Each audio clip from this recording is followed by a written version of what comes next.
చేసిన సర్వేలన్నీ అంచనాలను అందుకున్నాయి. తాజాగా ఆంధ్రప్రదేశ్ ప్రోగ్రెస్ కార్డును మీ ముందుకు తీసుకొచ్చింది బిగ్ టీవీ. ఏపీలో ఏడాదిన్నర కూటమి పాలనలో ఎమ్మెల్యేల పనితీరు ఎలా ఉంది, ముఖ్యమంత్రి, డిప్యూటీ సీఎం అలాగే వైఎస్ జగన్ గురించి జనం ఏమనుకుంటున్నారు, పోలవరం, అమరావతి నిర్మాణాలపై పబ్లిక్ రియాక్షన్ ఏ విధంగా ఉంది, సూపర్ 6 గురించి జనం ఏమనుకుంటున్నారు, ఇలాంటి కీలక విషయాలపై బిగ్ టీవీ అన్ని నియోజకవర్గాల్లోనూ సర్వే చేసింది. ఆ సర్వే వివరాలను మీ ముందు ఉంచుతోంది బిగ్ టీవీ. ఇప్పుడు వెంకటగిరి నియోజకవర్గానికి సంబంధించి బిగ్ టీవీ సర్వే రిపోర్ట్ చూద్దాం. వెంకటగిరి సెగ్మెంట్లో గత ఎన్నికల్లో టీడీపీ నుంచి కోరుకొండ్ల రామకృష్ణ పోటీ చేశారు. వైసీపీ నుంచి నేదురుమల్లి రామ్ కుమార్ రెడ్డి బరిలో నిలిచారు. ఆ ఎన్నికల్లో నేదురుమల్లిపై రామకృష్ణ 16,294 ఓట్ల మెజారిటీతో విజయాన్ని సాధించారు. మరి కూటమి ప్రభుత్వం ఏడాదిన్నర పాలన తర్వాత ఈ సెగ్మెంట్లో జనం ఏమనుకుంటూ ఉన్నారు, ఎమ్మెల్యే పనితీరుకు సంతృప్తిగా ఉన్నారా, సీఎం పనితీరుకు ఎటువంటి రేటింగ్ ఇచ్చారు, నారా లోకేష్, పవన్ కళ్యాణ్, జగన్ గురించి ఈ నియోజకవర్గ ప్రజలు ఏమనుకుంటున్నారు, ఓవరాల్గా కూటమి ప్రభుత్వంపై జనం మాట ఏంటి, బిగ్ టీవీ ఎక్స్క్లూజివ్ సర్వే రిపోర్ట్లో చూద్దాం. ఎన్నికల సమయంలో వెంకటగిరి నియోజకవర్గ ప్రజలకు కోరుకొండలు ఇచ్చిన హామీలు ఏంటో చూద్దాం. ఇవే ఎన్నికల సమయంలో ఇచ్చిన హామీలు. గోషా హాస్పిటల్ పునరుద్ధరిస్తాను అంటూ హామీ ఇచ్చారు. అలాగే పాలిటెక్నిక్ కాలేజీని ఏర్పాటు చేస్తామంటూ నియోజకవర్గ ప్రజలకు హామీ ఇచ్చారు. అలాగే వెంకటగిరి నియోజకవర్గ ప్రజలకు హాస్పిటల్ గురించి కూడా హామీ ఇచ్చారు. హాస్పిటల్ను అప్గ్రేడ్ చేస్తామంటూ చెప్పారు ఎన్నికల సమయంలో. ఇప్పటికీ వెంకటగిరి నియోజకవర్గంలో ఉన్న సమస్యలు ఏంటో ఒకసారి చూద్దాం. ఇవే వెంకటగిరి నియోజకవర్గంలో ఉన్న సమస్యలు. వెంకటగిరి సెగ్మెంట్లో రోడ్లన్నీ అధ్వానంగా ఉన్నాయని జనం చెప్తున్నారు. బాలయ్యపల్లి, వెంకటగిరి గూడూరు రోడ్లు చాలా అధ్వానంగా ఉన్నాయి. ఎమ్మెల్యేను కలిసి విన్నవించుకున్నప్పటికీ రోడ్ల విషయంలో ఎటువంటి పురోగతి కనిపించడం లేదని చెప్తున్నారు. ఆల్తూర్పాడు రిజర్వాయర్కి సంబంధించి పనులు ముందుకు సాగడం లేదు, ఇది ఒక ప్రధాన సమస్య. గోషామహల్ హాస్పిటల్ పునరుద్ధరణ చేయకపోవడం ఒక సమస్యగా కనిపిస్తోంది. అక్కడ అసాంఘిక కార్యకలాపాలు జరుగుతున్నాయి. ప్రస్తుతం ఆ ప్రదేశం అసాంఘిక కార్యకలాపాలకు అడ్డగా మారుతోంది అని జనం ఆగ్రహాన్ని వ్యక్తం చేస్తున్నారు. ఇక ప్రసవం కోసం నెల్లూరు లేదా తిరుపతికి గర్భిణులు వెళ్లాల్సినటువంటి పరిస్థితి తలెత్తుతుంది. వ్యయ ప్రయాసాలకు జనం లోనవుతున్నారని చెప్తున్నారు. వెంకటగిరి టెక్స్టైల్ పార్కు ఏర్పాటు చేయాలి అని జనం నుంచి డిమాండ్లు వినిపిస్తున్నాయి. అలాగే ప్రభుత్వ పాలిటెక్నిక్ కాలేజీని ఏర్పాటు చేయాలి అని డిమాండ్ చేస్తున్నారు. పై చదువులు చదువుకోవాలి అంటే అటు నెల్లూరుకో, తిరుపతికో లేదంటే ఇటు గూడూరుకో వెళ్లాల్సిన పరిస్థితి కనిపిస్తోందని అంటున్నారు. చుట్టూ చాలా సెజ్లు ఉండటంతో సాంకేతిక విద్యకు అక్కడ ప్రజల నుంచి డిమాండ్లు వస్తూ ఉన్నాయి. అలాగే 40 పడకల హాస్పిటల్ను 100 పడకల ఆసుపత్రిగా అప్గ్రేడ్ చేయాలి అని చెబుతూ ఉన్నారు. ఎన్నికల సమయంలో ఇచ్చిన హామీ కాబట్టి నిలబెట్టుకోండి అని అడుగుతూ ఉన్నారు. మరోవైపు రోగులు తిరుపతి, నెల్లూరుకు వెళ్లాల్సి రావడం రోగుల పాలిట శాపంగా మారుతూ ఉంది. అలాగే వెంకటగిరిలో రైల్వే గేటుతో ట్రాఫిక్ జామ్లు ఎక్కువగా కనిపిస్తున్నాయి. అక్కడ రైల్వే ఓవర్ బ్రిడ్జ్ కట్టాలి అని స్థానికులు ఎప్పటి నుంచో డిమాండ్ చేస్తున్నారు. దానికి ఎటువంటి అడుగులు పడకపోవడం ఒక సమస్యగా కనిపిస్తోంది. పాతకాలం నాటి డ్రైనేజీలే ఇప్పటికీ ఈ నియోజకవర్గంలో ఉన్నాయి. రిపేర్లు చేసి కొత్తవి నిర్మించాలి అని స్థానికులు డిమాండ్ చేస్తూ ఉన్నారు. ఇక ఎమ్మెల్యే పనితీరుకు జనం ఏమనుకుంటూ ఉన్నారు, పాజిటివ్గా ఉన్న అంశాలేంటి, నెగిటివ్గా ఉన్న అంశాలేంటో చూద్దాం. ఇవే పాజిటివ్గా ఉన్న అంశాలు. వెంకటగిరిలో సొంతంగా అన్న క్యాంటీన్ను ఏర్పాటు చేశారు. ఇది ఎమ్మెల్యే పట్ల పాజిటివ్గా ఉన్న అంశం. అలాగే ప్రతి 6 నెలలకు ఒకసారి జాబ్ మేళాలు నిర్వహిస్తూ ఉన్నారు.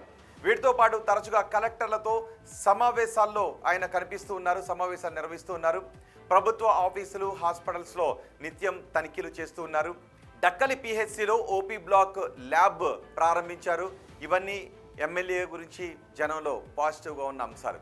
ఇక వెంకటగిరి నియోజకవర్గంలో ఎమ్మెల్యేకు నెగిటివ్గా ఉన్న అంశాలేంటో చూద్దాం. ఇవే నెగిటివ్గా ఉన్న అంశాలు.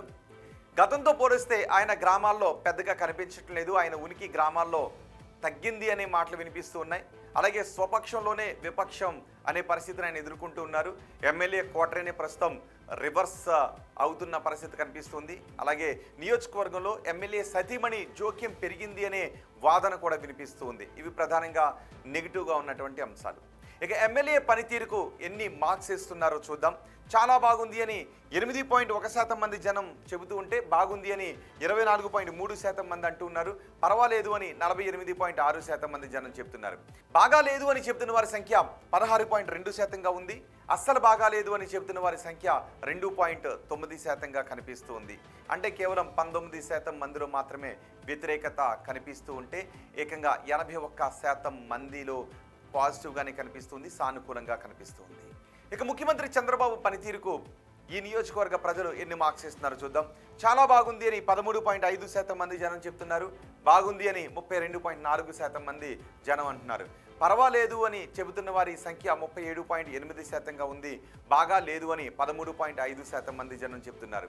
అస్సలు బాగా లేదు అని 2.7% మంది జనం చెప్తున్నారు. అంటే 15 నుంచి 16% మంది మాత్రమే కొంత అసంతృప్తిగా ఉంటే 84 నుంచి 85% మంది జనం మాత్రం సంతృప్తిని వ్యక్తం చేస్తూ ఉన్నారు. ఇక ఓవరాల్గా కూటమి ప్రభుత్వం పనితీరుకు జనం ఏమంటున్నారో మనం చూద్దాం. చాలా బాగుంది అని 5.4% మంది జనం చెప్తూ ఉంటే బాగుంది అని 18.9% మంది జనం అంటున్నారు. పర్వాలేదు అని 54.1% మంది జనం చెప్తూ ఉంటే బాగా లేదు అని 13.5% మంది జనం చెప్తూ ఉంటే అస్సలు బాగాలేదు అని 8.1% మంది జనం చెప్తున్నారు. అంటే సుమారు 21% మంది జనం కొంత అసంతృప్తిని వ్యక్తం చేస్తూ ఉంటే ఏకంగా 79% మంది ప్రజలు ఓవరాల్గా కూటమి పాలనకు సంతృప్తికరంగా ఉన్నారు అనే విషయం అర్థమవుతోంది. ఇక ప్రతిపక్ష నేత జగన్ పనితీరుకు ఎన్ని మార్క్స్ ఇస్తున్నారో చూద్దాం. చాలా బాగుంది అని 2.7% మంది జనం అంటూ ఉన్నారు. బాగుంది అని 18.9% మంది జనం అంటూ ఉన్నారు. పర్వాలేదు అని చెప్తున్న వారి సంఖ్య 43.2%గా ఉంది. బాగా లేదు అని చెప్తున్న వారి సంఖ్య 21.6%గా ఉంది. అస్సలు బాగా లేదు అని 13.5% మంది జనం అభిప్రాయాన్ని వ్యక్తం చేస్తున్నారు. ఇక ఉప ముఖ్యమంత్రి పవన్ కళ్యాణ్ పనితీరుకు ఎన్ని మార్క్స్ ఇస్తున్నారో చూద్దాం. చాలా బాగుంది అని 5.5% మంది జనం చెప్తున్నారు. బాగుంది అని 16.2% మంది జనం అంటున్నారు. పర్వాలేదు అని 48.6% మంది జనం చెప్తున్నారు. బాగా లేదు అని 27% మంది జనం చెప్తుంటే అస్సలు బాగా లేదు అని 2.7% మంది జనం చెప్తున్నారు. అంటే 29% మంది జనం అసంతృప్తిగా ఉన్నట్టుగా కనిపిస్తుంటే మిగిలిన జనం పవన్ కళ్యాణ్ పనితీరుకు సంతృప్తికరంగా ఉన్నారు అనే విషయం అర్థమవుతుంది. ఇక మంత్రి నారా లోకేష్ పనితీరుకు ఎన్ని మార్క్స్ ఇస్తున్నారో చూద్దాం. చాలా బాగుంది అని 2.7% మంది జనం చెప్తూ ఉంటే బాగుంది అని 8.1% మంది జనం చెప్తున్నారు. పర్వాలేదు అని 59.5% మంది జనం అంటున్నారు. బాగా లేదు అని చెప్తున్న వారి సంఖ్య 21.6%గా కనిపిస్తోంది. అస్సలు బాగా లేదు అని 8.1% మంది జనం అభిప్రాయాన్ని వ్యక్తం చేస్తున్నారు. అంటే 29% మంది జనం కొంత అసంతృప్తిని వ్యక్తం చేస్తుంటే మిగిలిన జనం సంతృప్తిని వ్యక్తం చేస్తున్నారు మంత్రి నారా లోకేష్ పనితీరు గురించి. ఇక అమరావతి పనులు పూర్తి అవుతాయనుకుంటున్నారని అడిగిన ప్రశ్నకు పూర్తి అవుతాయి అని 32.4% మంది జనం అన్నారు. కావు అని 21.6% మంది జనం చెప్పారు. కావచ్చు అని 24.3% మంది జనం అన్నారు. తెలియదు అని 21.6% మంది జనం చెప్పారు. పోలవరం ప్రాజెక్టు పూర్తి అవుతుంది అనుకుంటున్నారని అడిగితే పూర్తి అవుతుంది అని 16.2% మంది జనం అన్నారు. కాదు అని 13.5% మంది జనం చెప్పారు. కావచ్చు అని 43.2% మంది జనం అభిప్రాయపడ్డారు. తెలియదు అని 27% మంది జనం అన్నారు. కూటమి ప్రభుత్వంలో ఉద్యోగ అవకాశాలు పెరిగాయా అని అడిగితే పెరిగాయి అని 5.4% మంది చెప్పారు. పెరగలేదు అని 27% మంది జనం అన్నారు. పెరిగి ఉండొచ్చు అని 40.5% మంది అన్నారు. తెలియదు అని 27% మంది జనం చెప్పారు. వచ్చే ఎన్నికల్లో వైసీపీ అధికారంలోకి వస్తుంది అనుకుంటున్నారని అడిగితే వస్తుంది అని 13.5% మంది చెప్పారు. రాదు అని 32.4% మంది జనం అన్నారు. రావచ్చు అని 48.6% మంది జనం చెప్పారు. తెలియదు అని 5.4% మంది జనం అన్నారు. వచ్చే ఎన్నికల్లో వైసీపీ అధికారంలోకి వస్తుంది అనుకుంటున్నారని అడిగితే వస్తుంది అని 13.5% మంది జనం అన్నారు. రాదు అని 32.4% మంది జనం చెప్పారు. రావచ్చు అని 48.6% మంది జనం చెప్తే తెలియదు అని 5.4% మంది జనం అన్నారు. చంద్రబాబు తర్వాత ముఖ్యమంత్రిగా ఎవరైతే బాగుంటుంది అని అడిగిన ప్రశ్నకు పవన్ కళ్యాణ్ అయితే బాగుంటుంది అని 10.8% మంది జనం అన్నారు. నారా లోకేష్ అయితే బాగుంటుందని 21.6% మంది జనం చెప్పారు. తెలియదు అని 67.6% మంది జనం అన్నారు. ఇవి వెంకటగిరి నియోజకవర్గానికి సంబంధించి big TV survey report AP progress card.